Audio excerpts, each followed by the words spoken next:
শিউলি, কিছু বলবেন? দেখো আমি ঘুরায় পেঁচায় কথা বলতে পারি না, আমি খুব স্ট্রেট ফরওয়ার্ড একটা মানুষ।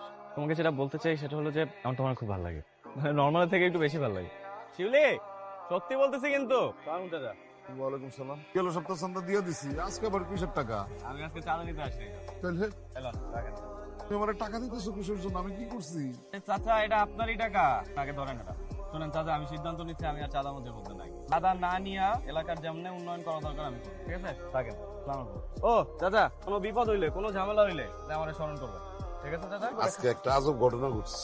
কি আজব ঘটনা? ল্যাংরা বাফো সপ্তাহে 2 বার আমার দোকান থেকে চান্দা তুলে নিয়ে আসে এলাকার উন্নয়নের নামে। আজকে এসে হাসি 3 দিন আগে তারা টাকা দিচ্ছে। ওর টাকা টাকা নেওয়া তো দূরের কথা, আফর উল্টা আমার টাকা দিয়ে দিতেছে। কথা হইলো এই টাকা নাকি আমার টাকাই, মানে ওই যে আমার থেকে যে চান্দাবাজি করছে চান্দার টাকা এসে আমার ফেরত দিচ্ছে। তো বললো সে নাকি চান্দাবাজি করবে, আর মনে হয়েছে এটা ভালো না, এখন থেকে সে এলাকার উন্নয়ন করবে, চান্দাবাজি ছাড়। একটা মানুষ